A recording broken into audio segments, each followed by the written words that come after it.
Welcome to the Hillsdale College Online Courses Podcast. My name is Jeremiah Regan. And I'm Juan. We're back with our course, American Citizenship and Its Decline with Victor Davis Hanson. We're on to lecture number 6 today, the Unelected and Unaccountable Deep State. Yeah, so when you think about citizenship, you think there are certain rights and certain duties that you have. And if you look at America for the first 100 plus years of its existence, the citizens were much closer to what the government was doing. They were electing representatives, men they trusted, who would go make laws that obligated them as citizens. Then in many cases, they would participate in the enforcement of those laws. So they were intimately familiar with what the government was doing. They were participating in it, not just by voting, but by serving on juries, by assisting sheriffs and other law enforcement officers, and enforcing the laws that they had asked their representatives to create for them. Today, there's so many laws, not to mention regulations, which come out of the executive branch bureaucracies. It's very difficult to even know what laws and what regulations govern our conduct, what we can and can't do, and how we should help. And that becomes true in everything we do, right? Whether it's your property or if you own a business, you start trying to figure out what are the different laws that govern those businesses or your property or anything like that. And it's almost impossible to find because the laws are complicated, they're long, and then there's hundreds of regulations that you have to read, and agencies interpret sometimes regulations in one way and a different way. So it's very difficult to understand what are your responsibilities as a citizen, even when they are expressed in law. It's pretty easy to see infringements on the rights to property that regulations entail. But when I teach the Constitution to police officers, for example, we talk about the amount of paperwork that they have to do. And I joke with them that that's an infringement on their liberty. Researching all the regulations, filling out all the paperwork, doing zoning, all the permits you have to fill out to run a business in America today. Some of those might have good reasons for them and be necessary in a certain sense, but the vast amount of them are an infringement not only on your exercise of your property rights, but on your liberty. But even worse are laws and regulations that are almost impossible for us to know. Perhaps more insidious are the things we don't know that the government is doing, Right. Not the things they're stopping us from doing, but the things that they are doing.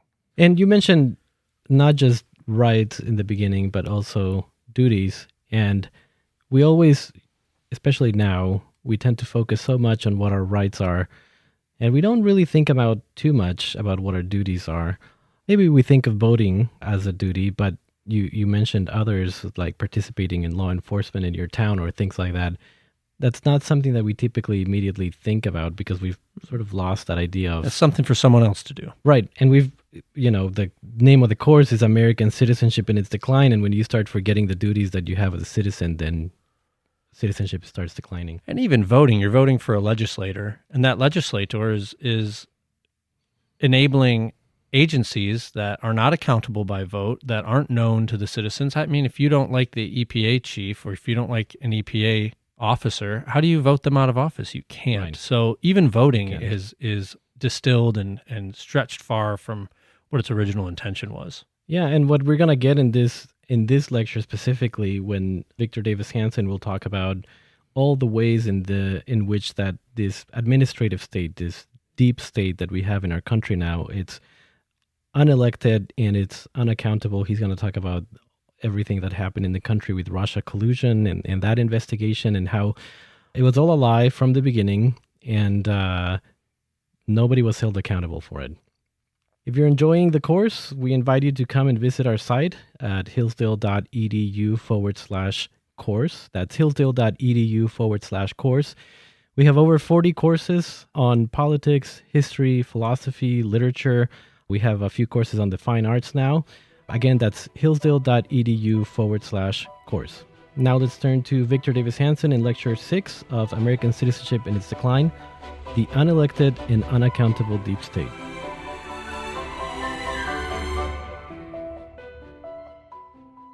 Another challenge to the idea of citizenship, and indeed constitutional government in general, is the rise of the administrative state. Colloquially, we knew it as the deep state. And what we refer to as the idea of a huge group of people in government at local, state, and federal levels that are unelected, they're unaudited, and they're often unaccountable. We don't know really how many they are. The federal government, depending on how we define it, whether they're full-time federal employees or part-time or contractors, probably somewhere between 4 and 8 million. And indeed, at local and state levels, there may be another 140 million. And what's dangerous about it is, what threatens citizenship is they combined the legislative, the executive, and the judicial branches of government into one agency, one entity. In some ways, they're what? Judge, jury, and executioner. Huge numbers of people that are absolutely unaccountable to us, the citizens. And we can see these manifestations throughout history. It's not just democracies have deep states. All governments do. In ancient Athens and Rome that were consensual governments, we had huge numbers of people on Athenian boards, in Athenian democratic offices that were not elected, even greater at Rome. And even countries and nations and states that were not consensual or not constitutional created large numbers of people to administer the state or the empire. Think of the thousands that were employed in the 18th century under Louis XIV at Versailles and continued all the way through the Napoleonic era. Remember the word bureaucracy. The rule of the bureau or the rule of the desk comes from this idea that there were tens of thousands of French citizens that were involved in administrative work that were not elected.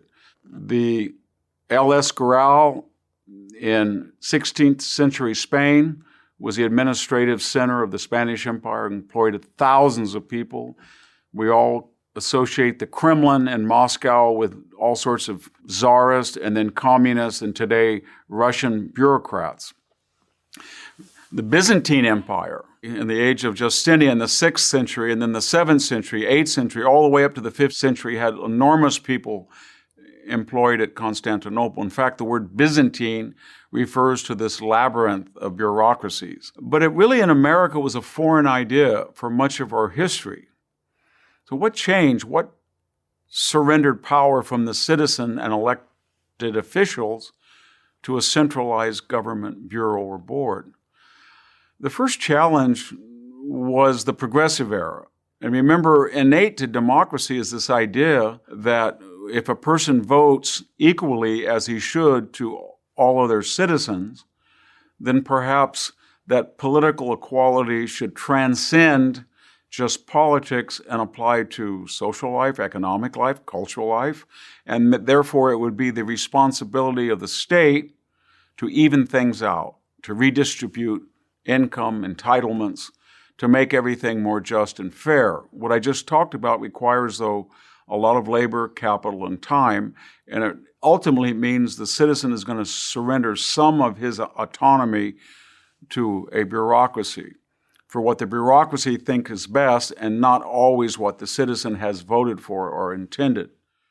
A second great surge in the size of the administrative state occurred during the Great Depression, the market collapse of 1939, but especially the unemployment rate reaching 25% by 1932, and the election of Franklin Delano Roosevelt, who campaigned on the idea that something had gone wrong with free market capitalism and limited government. In other words, he would create an alphabet soup of government agencies to ensure that Americans were equal, they were prosperous, they were safe, they were secure, in a way he argued that the private sector, the individual, the family could not achieve.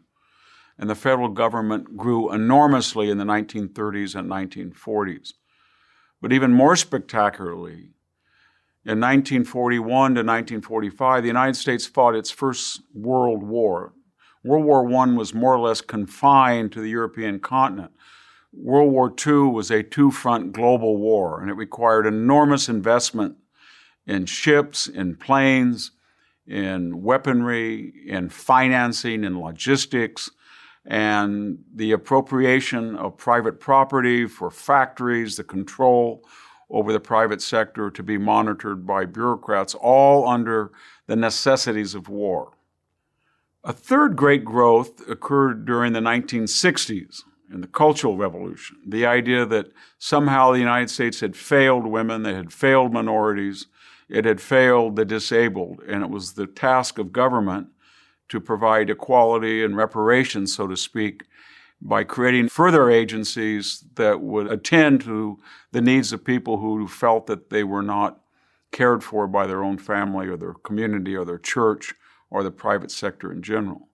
And the result of that is that we have continual growth in the federal government, the state government, and the local government.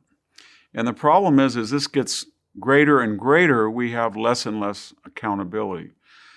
Because again, it's a judge, jury, and executioner type of philosophy where the bureaucrat thinks, I have more resources with the full backing of the state or local or federal government behind me. And if I cite somebody for an infraction or breaking a regulation that I created, he has limited means, I have unlimited means. And if I go to court or I cite him, I can rule him or I can control him by the sheer threat of bankrupting him. I'll give you some modern examples. We have the Clean Water Act and its various iterations over the 40 or 50 years of Great Society legislation, the Environmental Protection Agency legislation.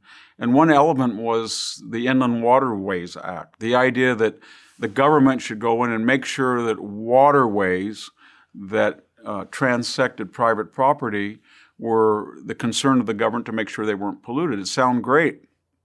It seemed great. Stop nitrogen, stop ammonia, stop lead, stop dangerous toxic chemicals from being in the water.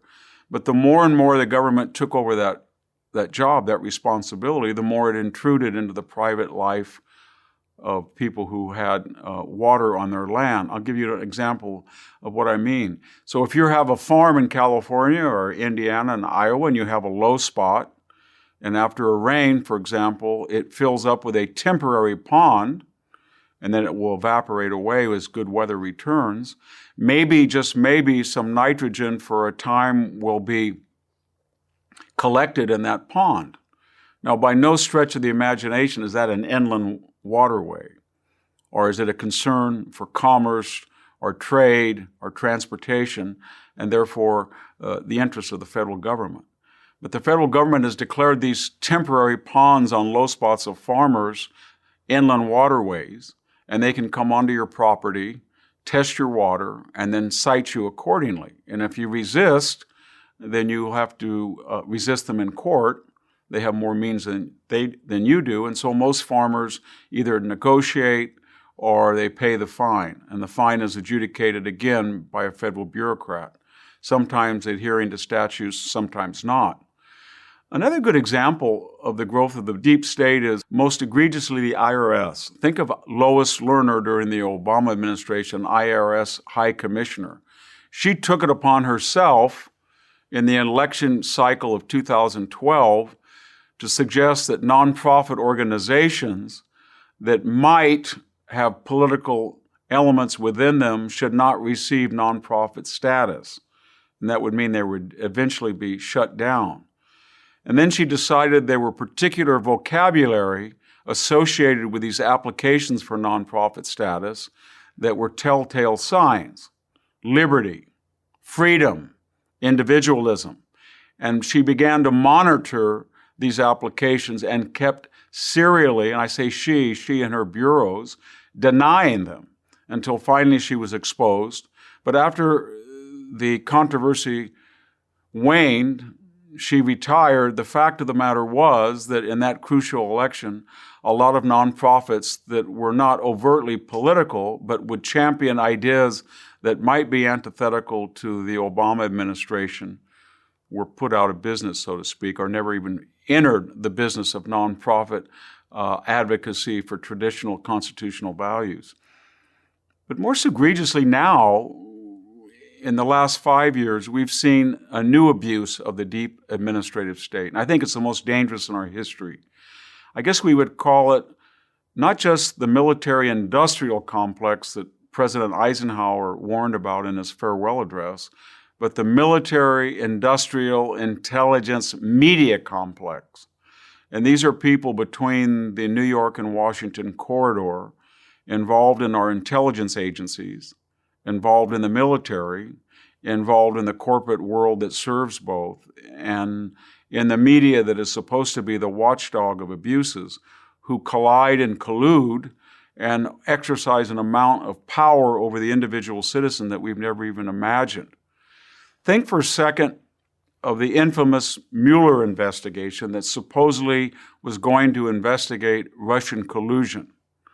Remember, when Donald Trump was elected, there were allegations by Christopher Steele, a British national. Remember, foreign nationals are by law prevented from participating in the campaigns for the presidency in a U.S. election, no matter. A very shadowy figure. We didn't know where he came from, but he began leaking to the media that Donald Trump had done various nefarious deeds.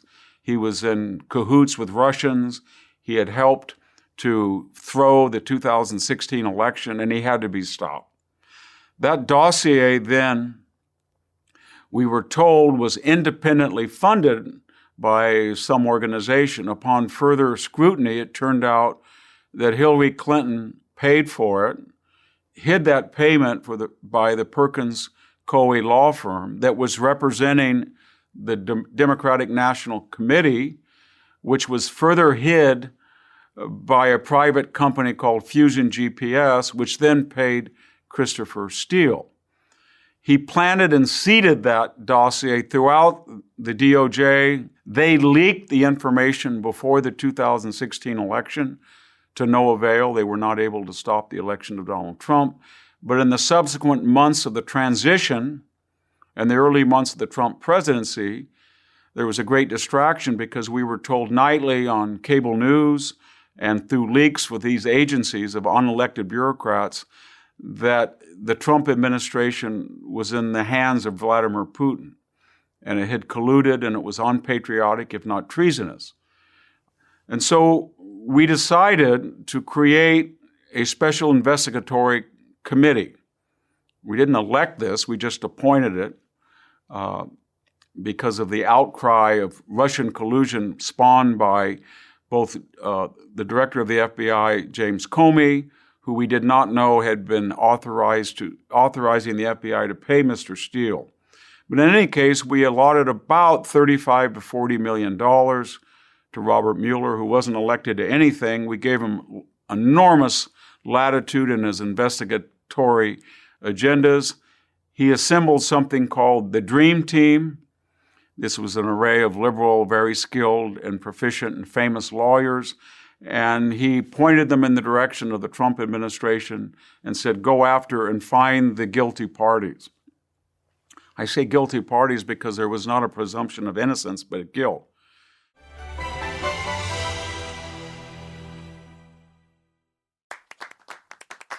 Hillsdale College is a small, Christian, classical liberal arts college that operates independently of government funding, and we want you or your son or daughter to apply. At Hillsdale, students grow in heart and mind by studying timeless truths in a supportive community dedicated to the highest things. Hillsdale College costs significantly less than other nationally ranked private liberal arts colleges and receives regular recognition as a best value, and nearly all students receive financial aid. Our robust core curriculum, vibrant student life, and 8-to-1 student-to-faculty ratio make for an education like no other. For more information or to fill out an application, visit hillsdale.edu/info. That's hillsdale.edu/info.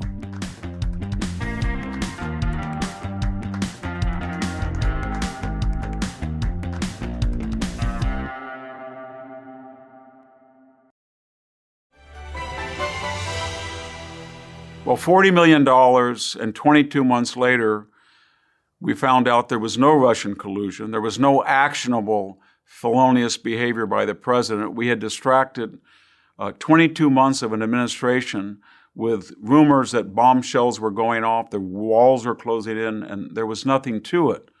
But my point is this: when we held the deep state bureaucrats accountable and called them before congressional committees and put them under oath, lo and behold, very strange things happened. Now, Robert Mueller, the former FBI director, who was the special counsel in charge of this investigation, which was based on the Steele dossier originally, and its employer, the Fusion GPS research firm, He went to Congress, and when he is asked, who is Christopher Steele? What is the Christopher Steele dossier? What is Fusion GPS? He shrugged. He said he had no idea what that was about. On page 103 of Volume 2 of your report, when discussing the June 2016 Trump Tower meeting, you reference, quote, the firm that produced the Steele reporting, unquote. The name of that firm was Fusion GPS. Is that correct? And you're on page 103? 103, that's correct, Volume 2. When you talk about the firm that produced the Steele reporting, the name of the firm that produced that was Fusion GPS. Is that correct? Well, I'm not familiar with that. And let me just help you. It's not a trick question. Right? It was Fusion GPS. Now, Fusion GPS produced the... Think of that for a minute. A federal bureaucrat given special powers to investigate charges first brought by Fusion GPS and Christopher Steele testifies under oath that he has no idea what this is about, even though his committee, his commission, his dream team has done enormous damage to an elected president. Let's take the director himself of the FBI. Again, a lifelong bureaucrat, James Comey. He was fired for leaking private memos that he and the president had talked about and were recorded on FBI instruments, iPads, computers, iPhones, and he leaked these memos of confidential conversations to the press. That was probably a violation of not just of confidentiality, but of security. And for the next year after he was fired, James Comey continued to leak about information that he said he knew about when he was FBI director that confirmed the reason why Robert Mueller, a close friend of his, was investigating Donald Trump. In other words, he did his best to get on television and tell us as judge, jury, and executioner that the Trump administration had been guilty of collusion with Russia. So he was called in, like Robert Mueller, before Congress and put under oath. And what was he asked? He was asked about Fusion GPS. He was asked about Christopher Steele. He was asked about whether the CIA was involved with the FBI in illegally surveilling people. He was asked to confirm particular incidents and accusations within the dossier. And what did former director of the FBI, James Comey, do? On 245 occasions, while under oath, he said either I do not remember or I don't know. I don't remember. I don't recall being informed of that.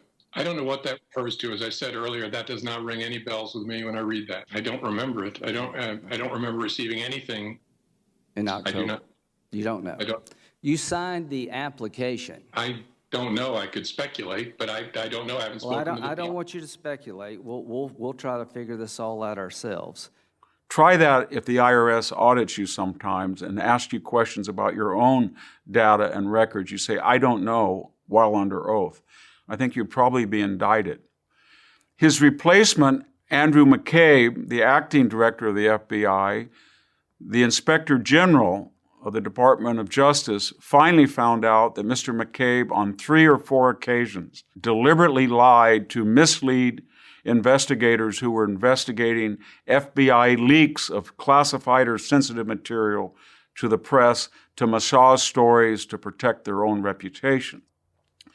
2 members of the so-called Dream Team, Peter Strzok and Lisa Page, who were supposed to be independent-minded and unbiased, were dismissed when it was leaked to the press that in a long series of texts in a private romantic relationship, they more or less confessed that they had used their offices to help sabotage a presidency, and they were not disinterested inquirers or prosecutors or investigators. At the same time this was going on, we had weaponized not just the FBI, but the intelligence agency. John Brennan, the director of the CIA, remember, another unelected bureaucrat, And there was an accusation made that he had used the Central Intelligence Agency to monitor U.S. citizens, which was illegal. Specifically in this case, aides for particular senators that he was worried were investigating improper activity by the CIA. He said, "We did not do that. We did not monitor Senate computers." As far as the allegations of CIA hacking into Senate computers, nothing could be further from the truth. I mean, we wouldn't do that. I mean, that's just beyond the scope of reason. That was a lie. He apologized for the lie, but he made another astounding statement that the CIA drone execution program under the Obama administration, a quite secretive judge, jury, and executioner plan to kill suspected terrorists along the Afghan-Pakistan border, had never once hit anybody that was collateral. If there are terrorists who are within an area where there are women and children or others, we do not take such action that might put those innocent men, women, and children in danger. In fact, I can say that the types of operations that the U.S. has been involved in the counterterrorism realm, that nearly for the past year, there hasn't been a single collateral death because of the exceptional proficiency. In other words, it only killed the target and the target only. They never shot somebody or blew somebody up or bombed somebody, and children or neighbors or community people not involved were injured. That was a complete lie. In both cases, when he was called upon it, he doubled down until finally data and proof were reduced that showed that he was lying. So you had the director of the CIA lying to the American people. After that was over, he retired when the Obama administration left office. He went on the cable news. He used his security clearance from his former position, and he stated again and again that John Brennan, former director of the CIA, with access to security clearances, knew that Donald Trump was colluding. And then he was brought in before a congressional committee and said to repeat that under oath, and he could not do that. I don't know whether or not such collusion, that's your term, such collusion existed. I don't know. But I know that there was a sufficient basis of information and intelligence that required further investigation by the Bureau to determine whether or not U.S. persons were actively conspiring, colluding with Russian officials. Do you know the basis of that? James Clapper, director of the National Intelligence, swore under oath that the National Security Agency did not spy on Americans. Does the NSA collect any type of data at all on millions or hundreds of millions of Americans? No, sir. That was a lie as well. He lied under oath. When called upon it, he said, "I gave the least untruthful answer." Try that again with the IRS. So what we see here again and again are very powerful people who have the ability to surveil your communications, monitor your speech, investigate elected presidents, congressmen, senators, and they're violating the law and they're not subject to any prosecution because of their influence or because of the fears of federal prosecutors that they might have something on them as well. This also became very acute, this abuse of power, when we looked at retired military officers and present military officers. Remember the Uniform Code of Military Justice that covers almost every element of proper and improper military behavior. One of its most controversial elements, it says explicitly that active military officers, as well as retired officers subject to recall in times of emergency or on federal pensions, cannot disparage the elected commander-in-chief. Okay. That really hadn't been a problem until Donald Trump, controversial though he was president. And at that point, when people began in the military to feel that public opinion was going against Trump, he was unpopular, there were people in the diplomatic corps who felt that he had not drawn on their expertise, they began to attack Donald Trump. Let me give you some examples of what I mean. Retired General McCaffrey said that Donald Trump was comparable to Mussolini. because he had canceled a subscription to the New York Times to some bureaucracy. A very decorated and famous Admiral McRaven wrote in an op-ed that Donald Trump should leave office sooner than later. He said that during an election year. Imagine a military officer with access to a security clearance, with enormous prestige and contacts in the active military, telling Americans that the president should leave sooner or later when we have a scheduled election coming up quite quickly. Another retired officer said Donald Trump employs Nazi-like tactics. The current chairman of the Joint Chiefs was asked to do a photo op. To appear with the president is very typical. He did in front of the St. John's Episcopal Church. There was a lot of outcry from progressives that the chairman of the Joint Chiefs should not be seen in a picture with Donald Trump. So he said he should have apologized, and he disowned that performance. In fact, there was a narrative that said Donald Trump had cleared Lafayette Square so he could have the photo op. The Inspector General of Homeland Security later found that was a complete fabrication and that the chairman of the Joint Chiefs was wrong. More importantly, he leaked to reporters that he wanted to resign. In other words, he was directly in opposition to his commander-in-chief, and he was leaking disparaging comments about him.